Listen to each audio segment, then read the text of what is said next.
Alright, Chapter 6, Do your intro. Part 2. Fine, it's me, Arcane Warlock, back again with another fanfic And- reading with and then Steelix. Yeah. Or, as I'm known, Mr. Gubaja, but Kronos isn't here, sorry. Okay, let's yeah, begin. he's the big gay. I'll be the narrator. It took the better part of the rest of the night for Sirius to find a secluded enough space to land without being too worried that the Ministry would leap out at him from the bushes.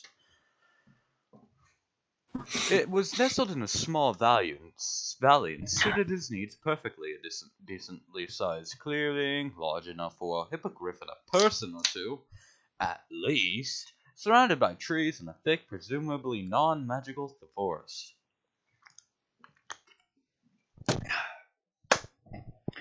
Sirius thought it would provide good cover. Buckbeak seemed pretty relaxed, having curled up to get some well-deserved rest, so he took that as a good sign. Well, he had traveled pretty far, hopefully far enough to stay hidden, but not far enough that he accidentally abandoned his skeletal friend. At this point, he could only hope that Sans would be able to find him. He glanced around himself suspiciously. Sans didn't pop in out of nowhere. The trees around the edge of the clearing rustled as a soft breeze passed through. Buckbeak quietly huffed as he settled in his chosen patch of grass and dirt. Sirius continued to scan the area. Little buggers, probably just waiting for me to relax so he can spook me again, he mumbled to himself, perfectly sane. No, seriously. Well, not this time. Rattles, I'm on to your game. What are you even... Me? Game? Ha! Sirius spun around, triumphant. I knew it! Congrats. Sans didn't seem particularly impressed, closer to vaguely confused than anything else. The confusion was probably because Sirius had just turned his back on him. This was because, contrary to the wizard's expectations, Sans hadn't teleported in behind him. The skeleton had actually been walking over from where he had appeared at the far edge of the clearing. Not wanting to risk startling the hippogriff and having to deal with anything that would entail, Sirius turned back around. You win this round. Sans' confusion vanished with a sneaky grin that was a pretty good indicator that he had known what his friend was on about the entire time. Known and probably planned around, to be honest. Glad you got that out of the way. Where to now? I don't know. Well, what'd you do the first time? Sirius shrugged. Fled the country? Really? Sans sighed. I guess I can see why you don't want to do that again. Any other ideas? Give me a break, Rattles. It's not like I could just... He paused as a thought struck. Wait, I do have a house. You sure? You don't sound really sure. Sirius nodded. I'm pretty sure it's empty right now. And you didn't go there for the first time. Why? Yeah, Sirius. Why didn't you? Huh, Sirius? Pulls out Glock. Why didn't you? Huh? Answer me, Sirius. Bang. That's right. Wizards cannot protect themselves from bullets. And that's why you carry a pistol on you at all times. Even if you're a wizard. This isn't Fate Stay Night where bullets are subpar pieces of trash to servants who casually block them easily and are not. No magic can stop a speeding bullet. Exactly. Servants aren't made of magic. They are powerful heroes. He paused for a moment, trying to find the right words. I don't really like the place. That and it would be really hard to secure it without a wand all by myself. Merlin's balls! I still don't have a wand! Then where is your wand? It couldn't just wander off.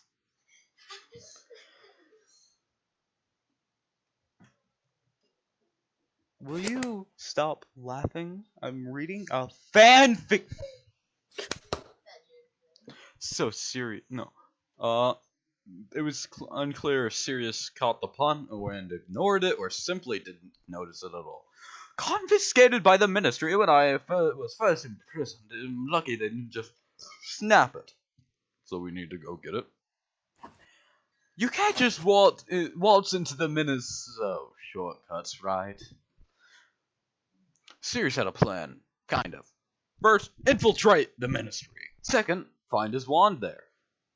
He hadn't figured out how exactly, but he would leave that to Sans, of course. Third, get to Grimold Place. Grimold Place. Grimold Place. Once there, secure it. Fidelius should do now. Fourth, worry about it later. Chapter 7. I gotta get there. Next. Okay, I'm here. So let me get this straight. Sans began, expression perfectly neutral. You want me to infiltrate your magical government's main headquarters, get past all the security, to somehow find your wand, with no plan beyond just do it. Sirius nodded. Sans slowly closed his eye sockets, brought his hands in front of his face as he refrained and sighed dramatically. Oh. Sirius resisted the urge to fidget. No, that's a lie. He fidgeted a lot. Then, well, I mean, sure, why not? No big.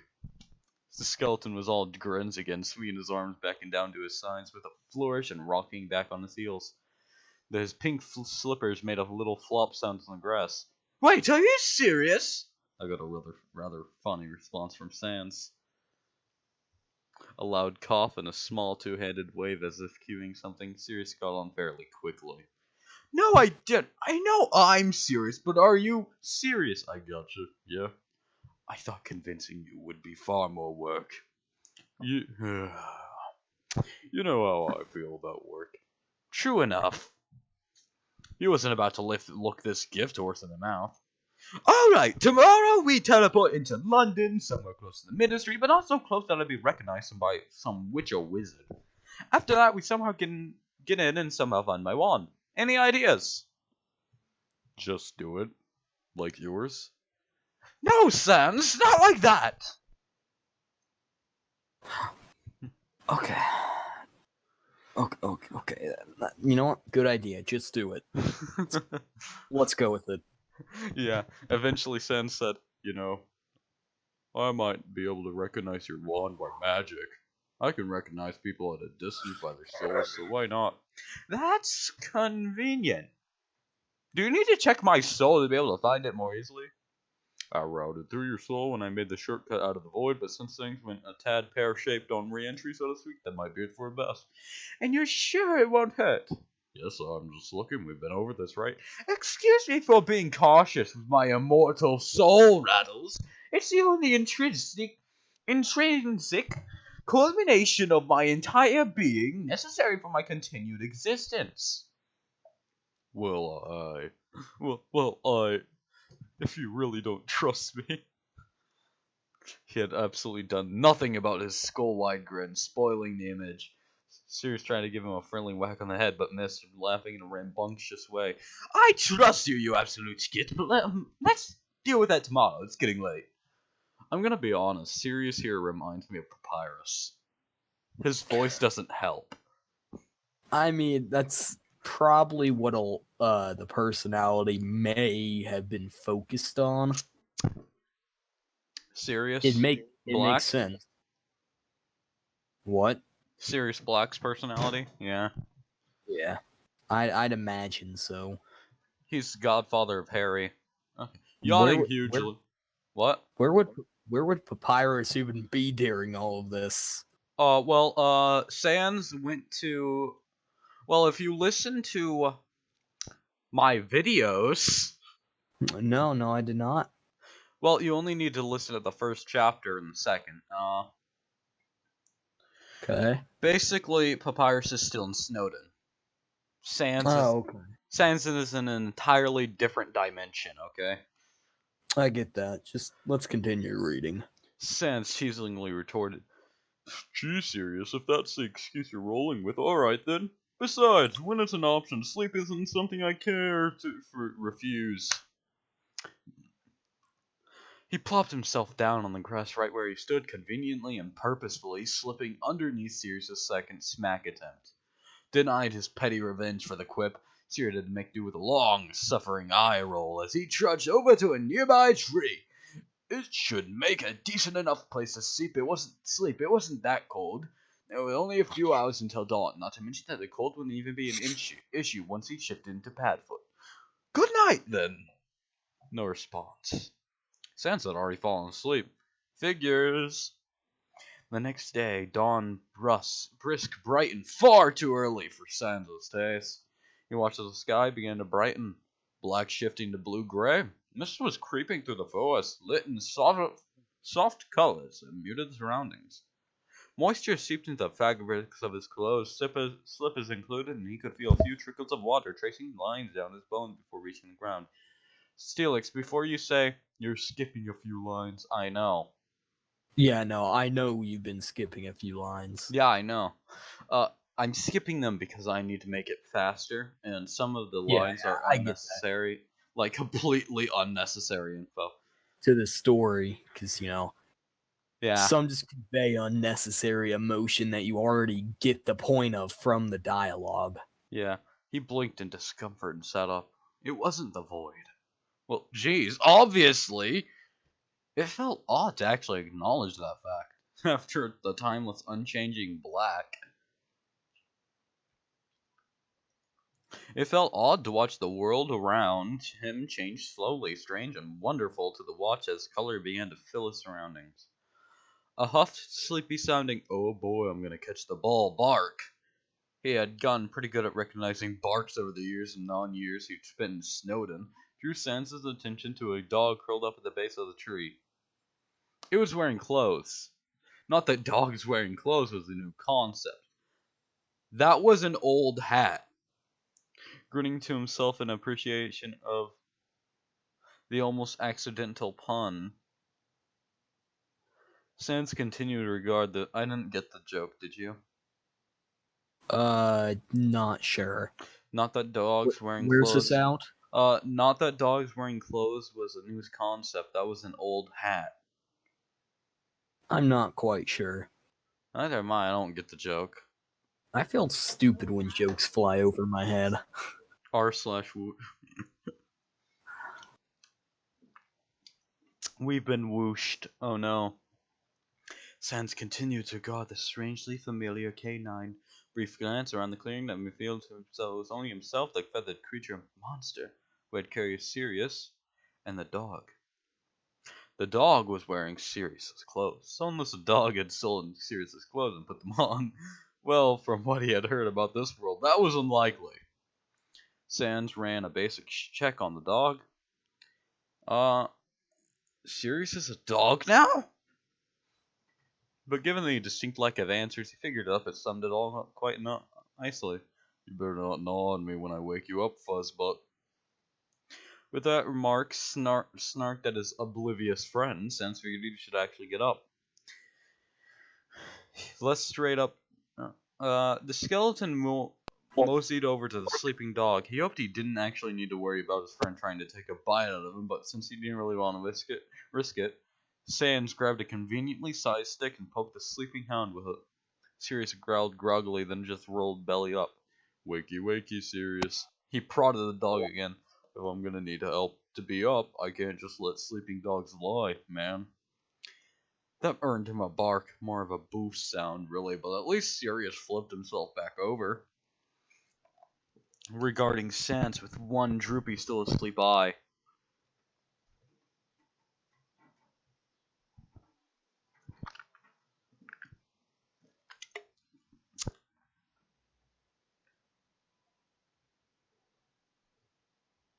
Okay, I lost where we're at. My brother came in. No. The stretch shifted into a seamless transformation from dog to human, but the image was ruined when Sirius promptly face-planted onto the moist morning grass. He looked extremely rumpled when he flopped himself on the back, and it was clear that he now had additional dirt smears. Lovely. Merlin Sans, did you really need to stab me awake? Hey, you are a dog, and I'm literally made out of bones. I wasn't about to risk it. Fine. Point taken. Anyway, you were a dog. Of course, some of us have skin, you know, and I didn't relish the idea of a long freezing night without blankets. That answers nothing. Should I just assume wizards and leave it at that? Not all wizards can do that, Ruddles. So at least give me some credit. I just happen to be a very skilled animagus. Wizards it is then. Fine. Besides that, we have schemes to scheme, and you still need to do your freaky floaty heart magic thing on me too. Yeah. Sans pointed one bony finger at his friend and quickly flicked it back towards himself. To Sirius, the quiet meadow suddenly dimmed, and while it was clearly visible, it felt somehow distant. An interesting tingling feeling ran down his spine. In front of him appeared, well, it was a heart. It was just overlapped by another one, a slightly larger one, bit off center and a bit more vibrant. Both were smeared with the same nasty black residue that had clung onto Sans. The gunk all but filled up the space between the hearts, even spattering out on the outermost layer.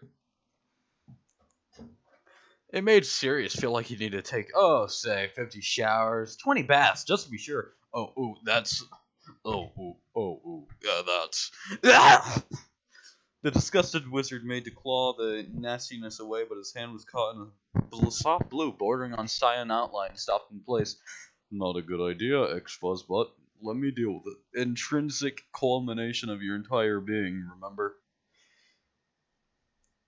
So that's what 12 years of dementia explosion looks like.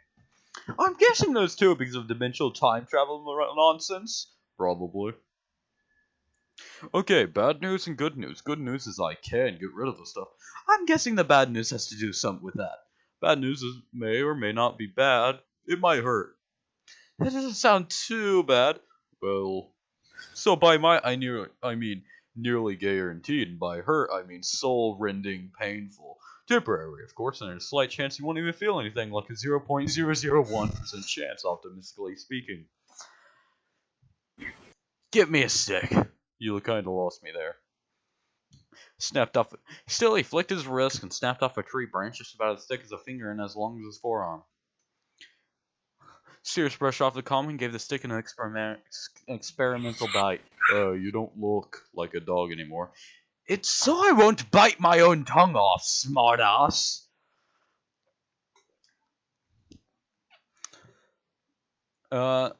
Sans took a deep breath. Lungs or no, it helped. It began delicately waving his fingers as if conducting a silent orchestra. Thin strands of science stretched from each fingertip, crossed a short distance, and painlessly pierced through the larger heart.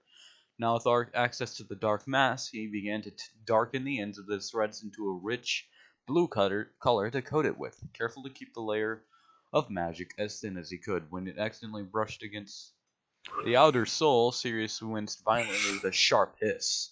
It would be painful, then. The skeleton directed his blue magic with all the finesse he had gained over the years and years to reset after reset of practice, carefully wrapping up every speck of the residue. He regarded his work with a keen eye. At length, Sans asked, "Remember that pain just now?" Uh-huh. Would you prefer that pain drawn out for quite a while, or a magnitude or so greater all at once? Second! With a grimace, Sans nodded. Okay. Then he turned his bony hand palm open to the ground and shoved down. The stain was ripped from the double heart. It was torn and scattered and vanished. Then screaming. Sirius couldn't tell. He couldn't hear anything but burning pain and starbursts of screeching white noise. What he tasted. Wood and copper. Blood. He had blood. It burned in his veins and burned outside of his veins somewhere and floating above him. Beating freezing fire stabbed him, and from those burning distant veins was he? He was. He wasn't. He burned. He froze. Woke up. Numb. He said, but his voice came out as a gravely croak. Sans looked like he was split away from doing something. Right. The stick was a good idea. Think. How long?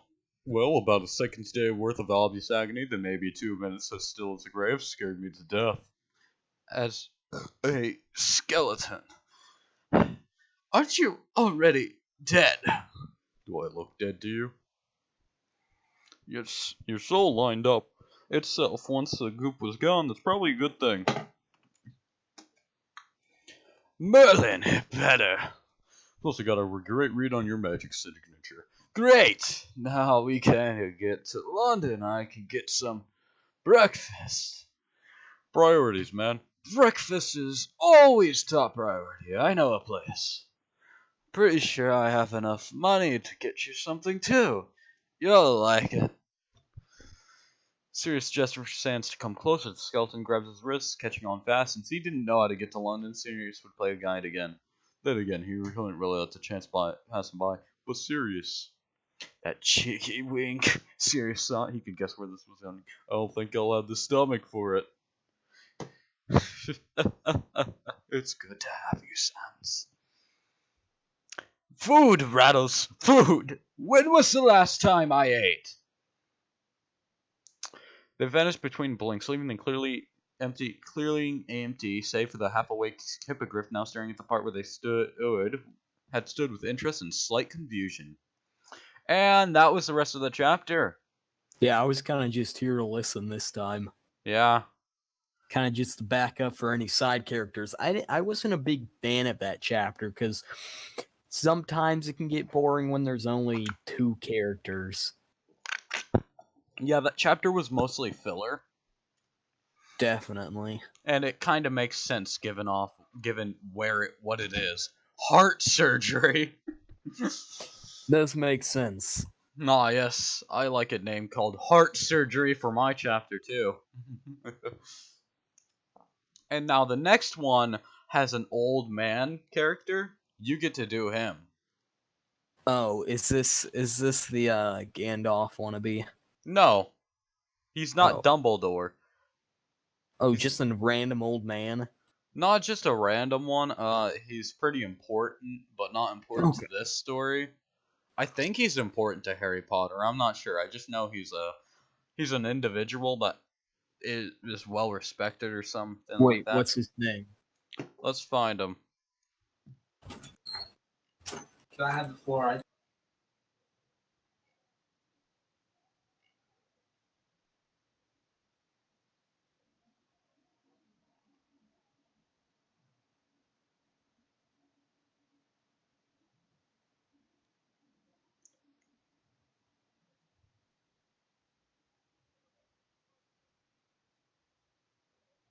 Mark Perkins. That's his name. Okay, I'll look that up. I kind of gave the people who are watching a scoop on the next chapter. I skimmed over it. Yeah. Hey, thankfully, I know Kronos likes to narrate or something like that. I know he'd probably want to narrate. But let's be honest, I'm faster at narrating than he is. Yeah. I mean, we finished this in 22 minutes. 23. From now on, what you need to do is before we read a chapter, you should probably... Have you ended the recording yet? No. Okay. Say some last words. Next time, make sure you skim over the chapters you're about to read so you know whether you need Kronos or... Here's the thing about Kronos. He's gonna probably be the narrator whenever he's alive here. Yeah. I may be the better narrator. I think everyone would agree with that, except a few people. I kind of like listening to Kronos because but I'm not a big fan of. No offense, obviously over dramatics. Yeah, I was about to say you probably wouldn't take it as an offense because I know you like to be over dramatic. I know I like to act over dramatic. It's just part of the narration. Well, welcome to the story. Yeah, I also like that Kronos is the narrator because it shows. It just with Kronos, we're gonna have 30-minute episodes. Oh, you're muted, I see. Anyways, this is Arcane Warlock signing off. But, hold on. Yeah? So that moment when you hear Kronos narrating, you know it's a special episode. It's gonna be 30 minutes long. If you see it's 30 Yep. minutes long, you know it's gonna be a Chronos episode. I'll probably be in a lot of your stuff now, just as the side speaker for some of the voices. Yeah, speaking of that, you should probably listen to some of my videos. You know, you'd probably also be a good person to help me out with an issue I have with speaking, which for some reason I talk monotone a lot and I can't Oh. really help it. Here, I got it. Hello. How are you doing? No, like I actually No, this is a talk monotone. without trying. Oh Like, yeah. monotone is You're just my normal yeah, that's voice. because you're never putting the change you want. You never want to change it, do you? I know. It's kind of an issue just with that in general. Oh It's wait, just should the I fact stop that- recording? Yeah, and go ahead. First, give us some last words. Alright, this was Arcane Warlock signing off. What do you want to say about the end of this? Oh, sorry for not having Chronos first off, okay? Yeah, but I have to say, some of this chapter, it was a nice calm break for me not having to use my thoughty voice today. But And it's a nice calm break from having 30-minute long episode. I was just kind of here. Yeah. But I'm fine with that. You know, it's fun being in some of your fan readings, especially when we have the fanfic group back. I 'Cause wish the entire thing was back. We'd have a perfect hormone, you know? Yes.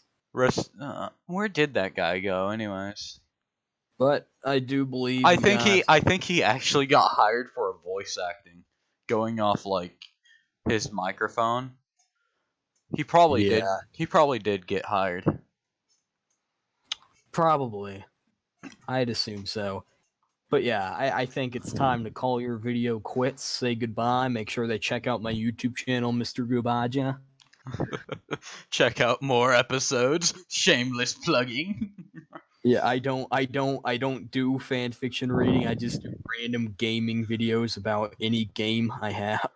Well, you could do fanfiction reading sometime. Like, invite me instead to a fanfic of your own choosing, and then make Yeah, a video of it, and I'll be the guest. I might do that. I mean, my channel. Your channel has like 100 subscribers, doesn't it? Yeah, 173, I think. Somehow one of the videos got 35,000 Anyways, views.